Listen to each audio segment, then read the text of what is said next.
नमस्कार दोस्तों, स्वागत है आपका इस YouTube channel Sarvan GS classes में। आज हम लोग चर्चा करेंगे तुर्क आक्रमणकारी के बारे में। पिछले क्लास में हम लोग चर्चा किए थे दोस्तों, मध्यकालीन भारत का सिलेबस को हम लोग देखे थे। ठीक है, पिछले क्लास में पूरा मध्यकालीन भारत का सिलेबस को देखे थे और सिलेबस में हम लोग देखे कि सिलेबस को हम लोग कई भागों में बांट करके देखे। ठीक है, अध्ययन को सुविधा के अनुसार बनाने के लिए। ठीक है, उसमें हम लोग देखे थे सबसे पहले आक्रमणकारी को, उसके बाद जो है सल्तनत काल, उसके बाद मुगल काल और उसके बाद परवर्ती मुगल आते हैं, उसके बाद जो है आधुनिक भारत आता है। ठीक है, तो हम लोग इसमें सिलेबस का चर्चा कर लिए थे। ठीक है, और आज हम लोग चर्चा करेंगे जो तुर्क आक्रमणकारी है। पिछले क्लास में हम लोग मोहम्मद बिन कासिम के आक्रमण को देखे। उसने हिंदुस्तान में सबसे पहली बार जो है जजिया टैक्स लगाया ना, किसमें नहीं लगाया, क्या क्या शुरुआत की, इन सभी चीजों को हम लोग चर्चा किए थे। ठीक है, जो वो अरब के आक्रमणकारी थे ना। उसके बाद दो तुर्क आक्रमणकारी आते हैं। तुर्क आक्रमणकारी में दो तुर्क आक्रमणकारी आए। ठीक है, उसमें से एक हो जाएगा आपका मोहम्मद गजनवी।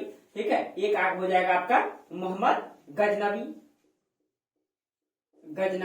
ठीक है, और मोहम्मद गजनवी जो आक्रमण किए थे ये 1000 ईस्वी से लेकर के 1027 ईस्वी के बीच इसने जो है 27 बार हिंदुस्तान में आक्रमण किए।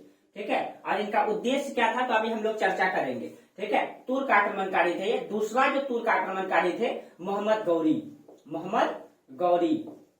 और मोहम्मद गौरी जो आक्रमण किए थे इसने जो है 1176 से, ठीक है, 1175 से लेके 1206 ईस्वी तक, 1175 से 1206 ईस्वी तक इसने भी जो है, इसके बारे में इतिहास में मतभेद है दोस्तों। कोई बोलते हैं 17 बार इसने आक्रमण किया।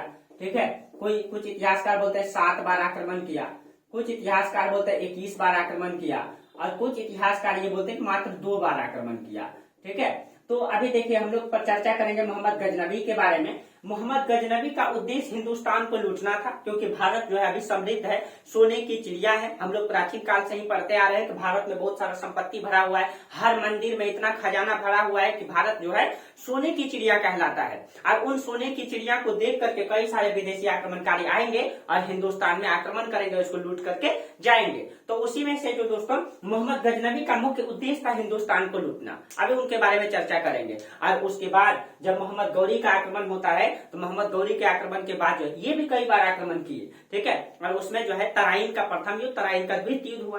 प्रथम युद्ध में मोहम्मद गौरी जो है हार गए और द्वितीय में पृथ्वीराज चौहान मतलब हार गए। तो मोहम्मद गौरी ने जो है जो जीता हुआ क्षेत्र था वहां पे हिंदुस्तान में वास्तविक रूप से, ठीक है, इस्लामिक सत्ता की नींव डालेंगे। और वहीं से हम लोग पढ़ेंगे गुलाम वंश को, क्योंकि मोहम्मद गौरी का गुलाम कौन था? कुतुबुद्दीन ऐबक। ठीक है, तो पहले हम लोग आज चर्चा करते हैं मोहम्मद गजनवी के बारे में। इस समय हिंदुस्तान की स्थिति क्या है दोस्तों? देखिए उस समय जो, अगर हम एशिया की मैप में बात करें फिर हम इसमें समझा देंगे आप लोगों को। ठीक है, देखिए थोड़ा सा कंडीशन को समझ लीजिए। अगर हिंदुस्तान का कंडीशन देखिए तो यहाँ पे ये वाला जो गुजरात है, ठीक है, गुजरात में तो गुर्जर प्रतिहार वंश अब सत्ता समाप्त हो चुकी थी वहां पे। ठीक है, गुर्जर प्रतिहार वंश की सत्ता समाप्त हो चुकी थी। और ये जो राजस्थान का इलाका है यहाँ पे आपका चौहान वंश है, यहाँ आपका चौहान वंश है। ठीक है, देखिए, और ये जो आपका कन्नौज का इलाका है ये पूरा मिला करके ये वाला, ये आपका गहरवाल वंश है। ठीक है, गहरवाल वंश। और यहाँ नीचे में यहाँ पे ये वाला हिस्सा आपका परमार वंश का है, परमार वंश। ठीक है, परमार वंश है। यहाँ पे बंगाल में जो है पाल वंश की सत्ता समाप्त हो चुकी है, यहाँ पे सैन वंश आ चुका है, सैन वंश। ठीक है, ये आपका दिल्ली है, जहां दिल्ली में तोमर वंश हुआ करता था और अनंगपाल तोमर ने जो है इसकी स्थापना किया है, तोमर वंश। ठीक है, और इसी समय दोस्तों, इसी समय हम लोग पिछले क्लास में चर्चा किए कि मोहम्मद बिन कासिम ने जो आक्रमण किया ये सिंध क्षेत्रों में किए थे, ये सिंध क्षेत्र, ये। ठीक है, और इसी समय जो ये पाकिस्तान का पेशावर का इलाका है, ये वाला इलाका, ये पेशावर पड़ता है। ठीक है, ये आपका पेशावर, पेशावर।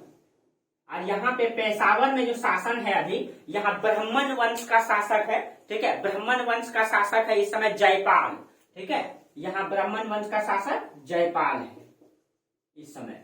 ठीक है, अब देखिए ये स्थिति है पेशावर का, भारत का कंडीशन ये है। बाकी आप लोग दक्षिण भारत को नहीं जानना है। और इसी समय आप लोगों को पता है कि तुर्की से लेकर के गजनी तक, गजनी वर्तमान में अफगानिस्तान में पड़ता है, लेकिन उसका जो सत्ता था वो तुर्की तक फैला हुआ था। ठीक है, तुर्की तक। अगर आप एशिया का मैप में इसको देखने का प्रयास कीजिए तो देखिए थोड़ा सा हम चर्चा कर दें, छोटा सा मैप में, बस आप लोग सिर्फ समझ जाइए।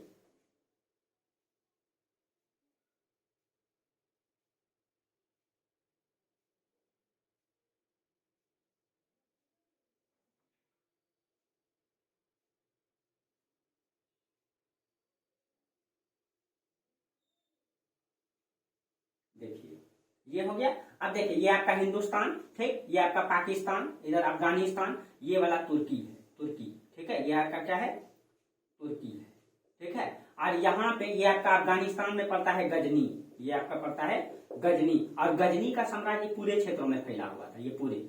ये आपका पड़ता है अरब, जिसका जो हम लोग पिछले आक्रमणकारी पढ़े, ये अरब से कौन गए थे, तो मोहम्मद बिन कासिम, मोहम्मद बिन कासिम का जो आक्रमण हुआ था ये अरब से हुआ था, ठीक है। और ये यही ईरान क्षेत्र से पड़ते थे वो। और इस समय जो है तुर्की में पड़ता था गजनी वंश, ठीक है, उसकी राजधानी तुर्की में पड़ता था। लेकिन वर्तमान में गजनी कहाँ है, वर्तमान में गजनी अफगानिस्तान में है। तो देखिए यहाँ पे आप लोग एटलस खोल के उसको देखिएगा, यहाँ पे गजनी पड़ता है आपका, ठीक है, यहाँ पे आपका पड़ता है गजनी, और पहले इसका ये तुर्की तक फैला हुआ था, ठीक है। और यहीं से ये आक्रमण करेंगे इधर, ठीक है, ये गजनी यहाँ है, यहाँ से, ठीक है। अभी हम लोग समझते हैं ये गजनी, ठीक है। गजनी में कहा जाता है कि मोहम्मद, मतलब कि यहाँ पे यहाँ का शासक था मोहम्मद गजनबी, ठीक है, मोहम्मद गजनबी। गजनबी का शासन काल 1000 से लेकर के 1027 ईस्वी तक रहता है।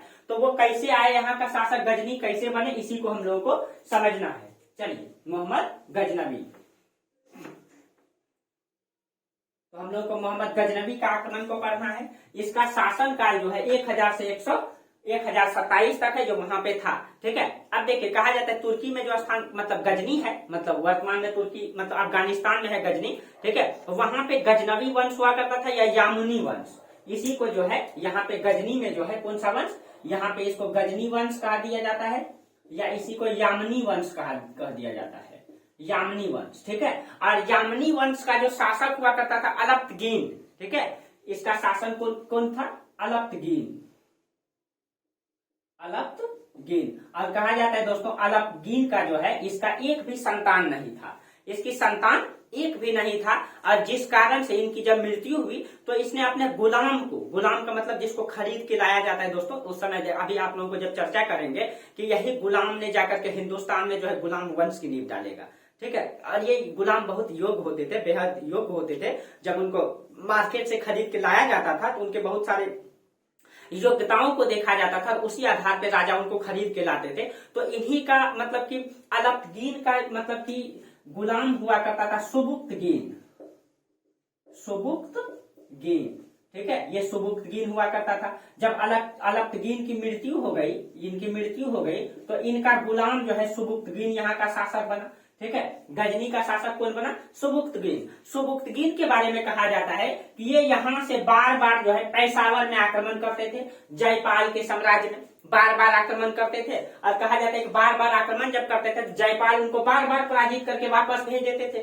कई बार आक्रमण किया, कई बार जयपाल ने जो है सुबुक्तगीन को पराजित करके वापस भेज दिए। लेकिन जब बहुत ज्यादा परेशान हो गए तो एक बार इसने जब पेशावर में आक्रमण किया 998 ईस्वी में, ठीक है, इसने जो है 998 ईस्वी में जब इसने जो है पेशावर में आक्रमण किया, तो पेशावर में, ठीक है, तो उस बार इनको जो है पराजित कर दिए जयपाल, इनको जो है पराजित कर दिए, और पराजित करके इनकी हत्या कर दिए, ठीक है, इनकी क्या कर दिए, हत्या कर दिए। तो इनकी काम खत्म तमाम हो गया, ठीक है। तो इसी का बेटा हुआ करता था मोहम्मद गजनवी, मोहम्मद गजनवी, ठीक है, इसी का बेटा था मोहम्मद गजनवी। कहा जाता है कि मोहम्मद गजनवी जब सत्ता में आया तो ये यही कसम खा के शासन में आया, ठीक है, कि जब तक हम अपने पिता का बदला नहीं ले लेंगे, ठीक है, तब तक हम हिंदुस्तान में आक्रमण करते रहेंगे। और हर साल जब तक हम जिंदा रहेंगे तब तक हर साल एक बार हिंदुस्तान में आक्रमण करेंगे। उद्देश्य क्या रहेगा, हिंदुस्तान की सोने की चिड़िया जो हर मंदिर में था दोस्तों, कहा जाता है कई सारे ऐसे मंदिर थे जिसमें कि जो सोना का मूर्ति बना हुआ था, दरवाजा मतलब कि सोने का था, इतना संपत्ति था।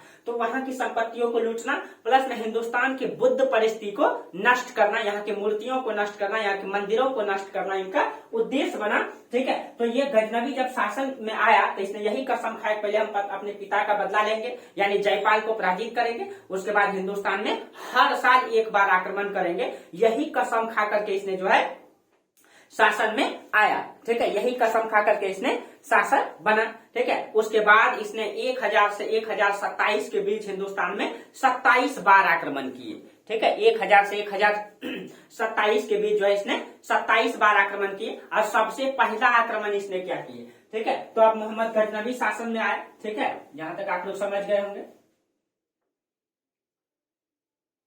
अब देखिए, अब यामनी वंश या गजनवी वंश में मोहम्मद गजनवी आए, गजनवी, और इसने सबसे पहली बार पेशावर में जब आक्रमण किए तो इसने 1027 में, ध्यान रखिएगा दोस्तों क्वेश्चन पूछा जाता है, 1000 ईस्वी में इसने 1000 ईस्वी में सबसे पहली बार इसने पेशावर में आक्रमण किया, पेशावर में, ठीक है। जब इसमें आक्रमण किया, कहा जाता है इसका कोई मतलब हल नहीं निकला, न तो कोई हारा न तो कोई जीता, ठीक है। 1000 न तो कोई हारा न तो कोई जीता, तो इसके बाद ये वापस चले गए। फिर इसने, तो पहली बार इनका आक्रमण कब हुआ? 1000 ईस्वी में, 1000 ईस्वी में, ये ध्यान में रखिएगा दोस्तों, ठीक है। दूसरी बार इनका आक्रमण होता है 1001 ईस्वी में, 1001 ईस्वी में, ठीक है। और कहा जाता है कि इस बार जब इसने पेशावर में आक्रमण किया, ठीक है, पेशावर में, तो यहाँ का राजा कौन है दोस्तों? जयपाल, ठीक है। और जयपाल ने जो है इसकी पिता की मतलब ये हत्या किया है, ठीक है। तो कहा जाता है कि मोहम्मद गजनवी ने जयपाल को पराजित कर दिया दोस्तों, लेकिन पराजित तो इनको किया, लेकिन इनकी हत्या नहीं किया। कहा जाता है कि भरे बाजार में, ठीक है, भरे बाजार में जयपाल को बहुत लज्जित किया, उनको बेइज्जत किया, और बेइज्जत करके भरे मार्केट में इसको छोड़ दिया दोस्तों, ठीक है। और इस कारण से जयपाल, कहा जाता है, इस सदमा को बर्दाश्त नहीं कर पाया, ठीक है, बर्दाश्त नहीं कर पाया, और इसने अपनी आत्महत्या कर ली, ठीक है। बहुत सारे अलग अलग इतिहासकार इनके बारे में अलग अलग मतलब बातें कहते हैं दोस्तों। कुछ इतिहासकार का कहना है कि जब इनको मतलब गजनवी पराजित किया जयपाल को, तो जयपाल खुद आग में कूद करके अपनी जान दे दी, ठीक है। कुछ इतिहासकार अलग अलग बातें कहते हैं दोस्तों, लेकिन इसने जो है अपनी आत्महत्या कर ली, ठीक है, जयपाल ने, ठीक है। लेकिन अपनी, यानी कि ये अपने पिता का बदला क्या कर लिए? ये अपने पिता का बदला जो है ले लिए। ये ध्यान में रखिएगा, जयपाल को इसने 1001 ईस्वी में पराजित किया, लेकिन इसने जयपाल को पराजित तो कर दिया दोस्तों, लेकिन इसने कसम ही खाया था कि हम हिंदुस्तान में हर एक बार क्या करेंगे? हर साल एक बार आक्रमण करेंगे जब तक हम जिंदा रहेंगे। इसलिए इसने जो है, और इसका मुख्य उद्देश्य क्या था? मुख्य उद्देश्य यही था। तो इसका उद्देश्य क्या था? इनका उद्देश्य सबसे पहला था दोस्तों हिंदुस्तान को लूटना, हिंदुस्तान को लूटना। दूसरा उद्देश्य था इनका हिंदुस्तान के बुद्ध परिस्थिति को नष्ट करना, बुद्ध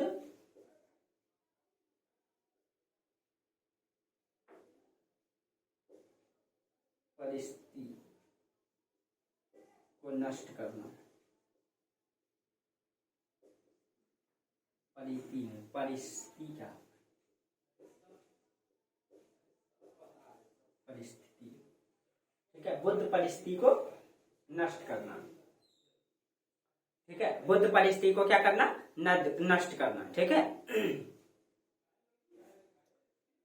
परिस्थिति,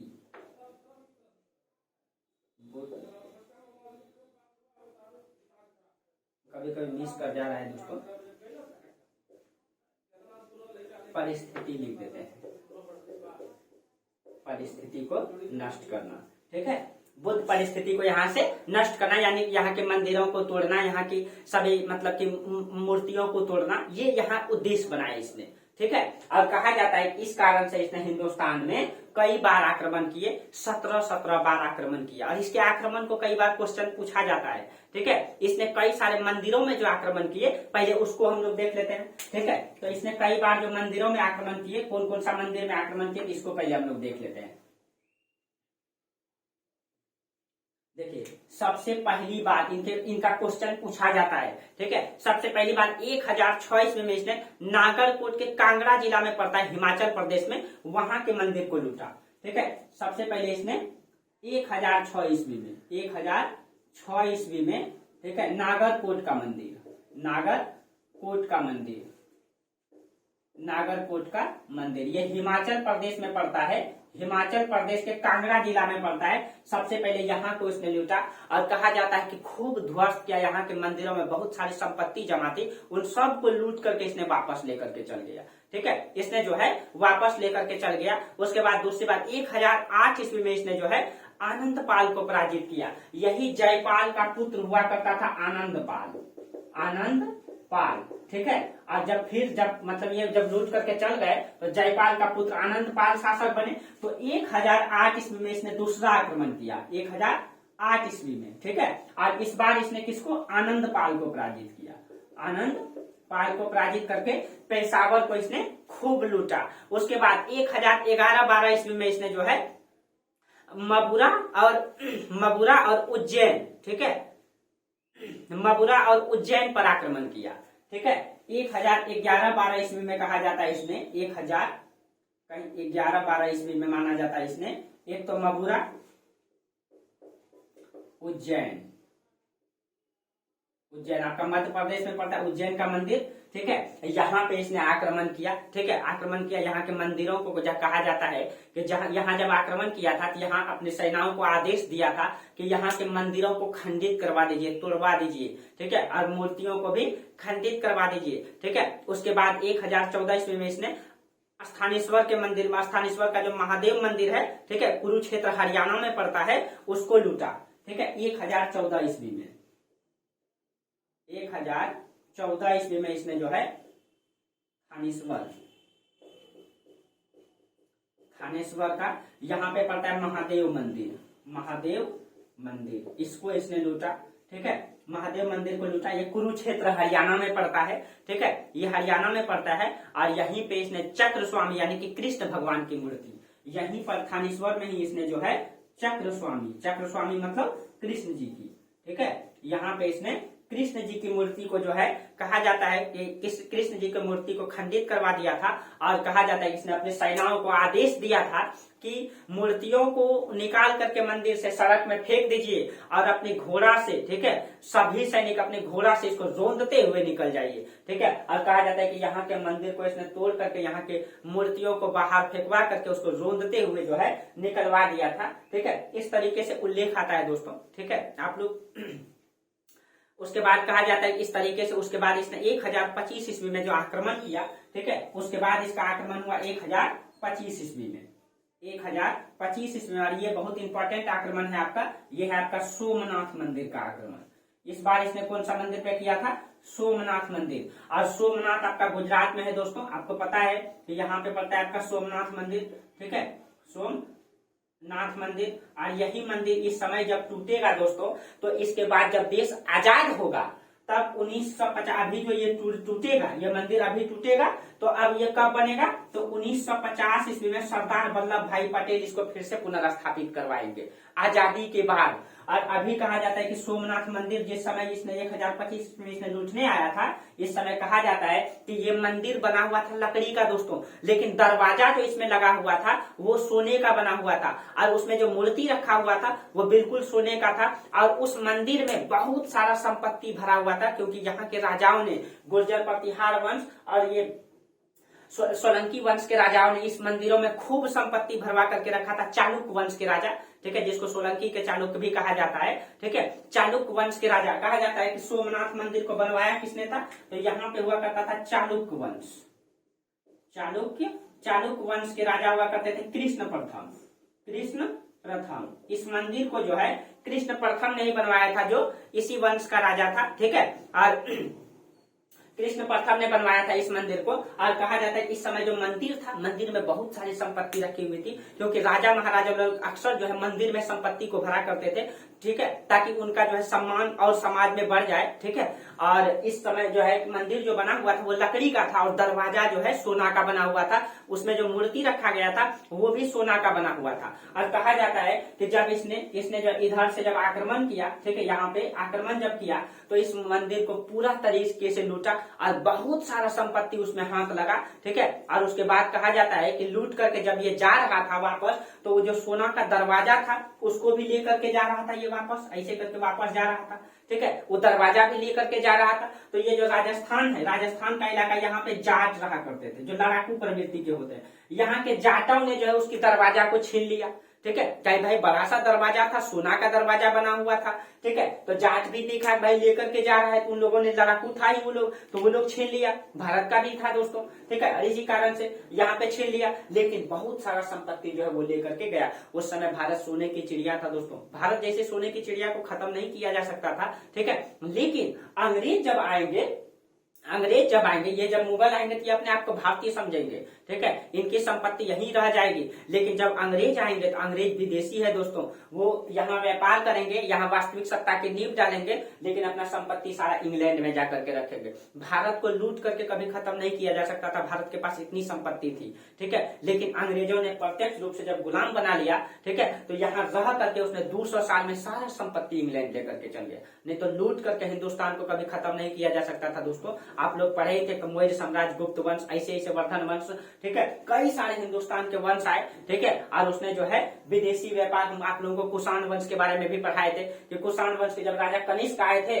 तो उसने सीधा व्यापारिक मार्गों पर ही कब्जा कर लिए थे, और जिस कारण से खूब मुनाफा कमाए हुए। और उसने जो है इतना मुनाफा कमाए, उनका आर्थिक व्यवस्था इतना मजबूत था अर्थव्यवस्था, कि उसने खुद जो है सोने की सिक्का जारी किए थे, शुद्ध सोने की सिक्का जारी किए थे, ठीक है। इसका मतलब जो है कि भारत में सोने बहुत अधिक मात्रा में सोना था, ठीक है। और इस समय मंदिरों में इन सभी राजाओं ने मंदिर को सोना से, मूर्ति को सोना से इस तरीके से जड़वा दिया था दोस्तों।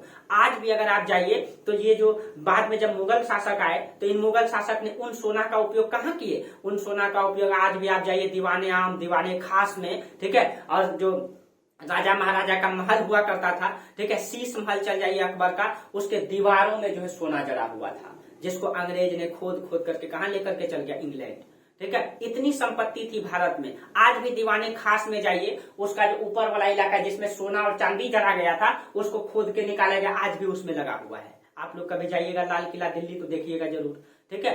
आज भी शीश महल जाइए, उसमें पूरा सोना और चांदी और हीरा जड़ा हुआ था। इतनी संपत्ति थी कि राजा महाराजा जो है उसको दीवारों में जड़वाते थे। सोचिए कितना सोना था भारत में, ठीक है। और उसी को जब इसने लूटा, सोमनाथ मंदिर में बहुत सारा संपत्ति लूट के गया था, बहुत सोना लूट करके गया था, ठीक है। मध्यकालीन भारत में फिर आपको पढ़ाएंगे कितनी संपत्ति थी भारत में, ठीक है। इसका उल्लेख आएगा जब अलाउद्दीन खिलजी दक्षिण जीत करके लाएगा, तो उनका जो सेनानायक था मलिक काफूर, ठीक है, वो 1000 दिनारी भी कहते हैं उसको, ठीक है, वो जो है कि दक्षिण भारत से हजारों ऊंट में सोना और चांदी लाद करके लाएंगे फिर भी, ठीक है। इतनी संपत्ति थी दोस्तों, ठीक है, ये उल्लेख आता है इतिहास में, ठीक है। तो मोहम्मद गजनबी ने सोमनाथ मंदिर पर 1025 ईस्वी में आक्रमण किया और यहाँ की सारी संपत्तियों को लूट करके चल गया। लेकिन जाटों ने क्या किया, उसका दरवाजा को छीन लिया। जब दरवाजा छीन लिया तो फिर से गजनबी आक्रमण करेगा, ठीक है। इसीलिए जब मतलब राजस्थान पहुंचे तो उसने छीन लिया दरवाजा, तो फिर से, ठीक है, गजनबी का जो अपना अंतिम आक्रमण माना जाता है वो जाटों पर किया था, जो 1027 ईस्वी में किया था, ठीक है। दिल्ली के समीप किया था, ये दिल्ली है, इधर राजस्थान है, ठीक है। तो दिल्ली के समीप यहाँ जाट थे, इसी जाटों पर जो है इसने अपना अंतिम आक्रमण किया, जाटों पर। तो कब किया, तो 1027 यानी 1027 ईस्वी में इसने किया। क्यों, क्योंकि इसका दरवाजा छीन लिया था जो सोने का बना हुआ था, ठीक है। तो ध्यान में रखिएगा ये जाटों पर इसका अंतिम आक्रमण था, ठीक है। अब जो है जाटों को पराजित करके, ठीक है, फिर वो वापस गजनी चल गया। जाटों को इसने पराजित भी किया, इसमें जाट पराजित हो गए, ठीक है, और ये फिर वापस गजनी चले गए, ठीक है। और उसके बाद कहा जाता है अगला आक्रमण इसने मतलब करता, तब तक कहा जाता है इसके 1030 ईस्वी में इनकी मृत्यु हो गई। अगला आक्रमण ये करता तो कहा जाता है तब तक इनकी 1030 ईस्वी में मोहम्मद गजनवी की क्या हो गई, मृत्यु हो गई, ठीक है, मृत्यु हो गई। नहीं तो ये फिर आक्रमण करता और हिंदुस्तान को लूटते रहता, ठीक है, लूटते रहता। लेकिन सौभाग्य से जो है हिंदुस्तान का सौभाग्य रहा कि इनकी क्या हो गई, मृत्यु हो गई। लेकिन जब इनकी मृत्यु हुई इसके बाद भी आक्रमणकारी आए, ठीक है, मोहम्मद गौरी, वो देखेंगे, वो बाद में आएंगे, लेकिन वो पढ़े रहते हैं कि यहीं से मोहम्मद गजनबी था जिसने 17 बार आक्रमण किया था, और उसी से प्रभावित होकर के फिर मोहम्मद गौरी आक्रमण करेंगे, वो भी कई बार आक्रमण करेंगे। और वो जब आक्रमण करेंगे तो यहाँ के राजा जो चौहान वंश के राजा हुआ करते थे, पृथ्वीराज चौहान, उसको पराजित कर देते हैं और यहाँ पे वास्तविक सत्ता की नींव डालेंगे, उनका गुलाम जो है कुतुबुद्दीन एवं गुलाम वंश का, ठीक है। तो ये रहा मोहम्मद गजनवी का आक्रमण। हाँ, मोहम्मद गजनवी के समय का कुछ समकालीन लेखक है दोस्तों, उनके बारे में भी क्वेश्चन पूछा जाता है, तो आप लोग उनको भी लिख लीजिए।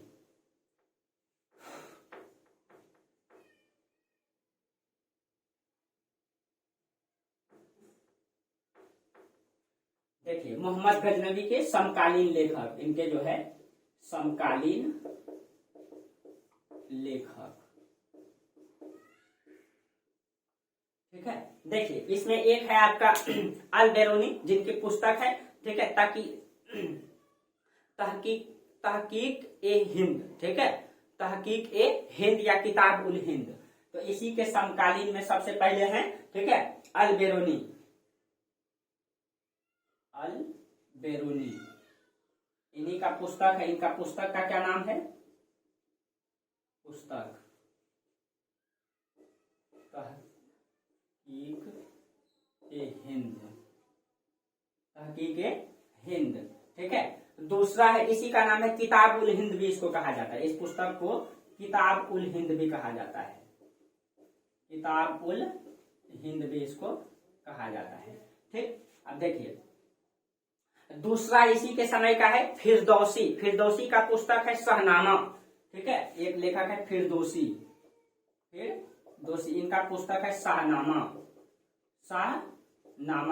ठीक है। और तीसरा है, ठीक है, तीसरा है उत्बी का पुस्तक है चचनामा। उत्बी, इनका पुस्तक का क्या नाम है? चचनामा, ठीक है, चचनामा। और चौथा है वैहाकी। इनका पुस्तक है तारीख-ए-सुबुक्तगीन, ठीक है, तारीख-ए-सुबुक्तगीन, वैहाकी का।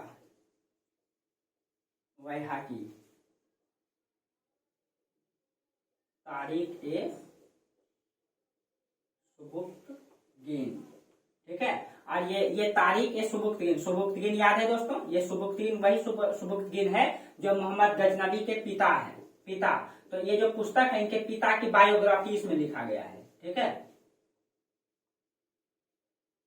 बायोग्राफी इसमें लिखा गया है, इसमें, ठीक है। इस पुस्तक में जो है इसका बायोग्राफी लिखा गया है, ठीक है। और उसके बाद मोहम्मद गजनवी जो है दोस्तों प्रथम सुल्तान था जिसने गाजी की उपाधि धारण किया था। याद रखिएगा, ये प्रथम सुल्तान था जिसने गाजी की उपाधि धारण किया था, ठीक है, जिसने जो है गाजी की उपाधि धारण किया था, ठीक है। सुल्तान बगदाद के खलीफा द्वारा दिया गया था इसको जो है, ठीक है। इसको जो सुल्तान कहा जाता है गजनवी को, ठीक है, तो सुल्तान जो है इसको बगदाद के खलीफा द्वारा इसको दिया गया उपाधि था सुल्तान, ठीक है। गाजी, जो व्यक्ति जो है काफिरों का या गैर मुस्लिम की हत्या करता है उसको गाजी कहा जाता है। कुछ वर्ड ध्यान में रखिएगा आप लोग। गाजी, जो गैर मुस्लिम, यानी कि गैर मुस्लिम का मतलब ये लोग काफिर समझते हैं, जो इस्लाम धर्म को नहीं मानते हैं, उसकी जो हत्या करता है उसको गाजी कहा जाता है। बाकी खलीफा, आपको पता है कि हजरत मोहम्मद साहब के जो उत्तराधिकारी हुआ करते थे, ठीक है, उसको खलीफा कहा जाता था, जो मतलब इस्लाम धर्म को नेतृत्व प्रदान करता था, ठीक है। चलिए, जो इराक की राजधानी बगदाद और कभी जो है दमिश्क में रहा करते थे। हम पिछले क्लास में भी इसके बारे में चर्चा किए थे,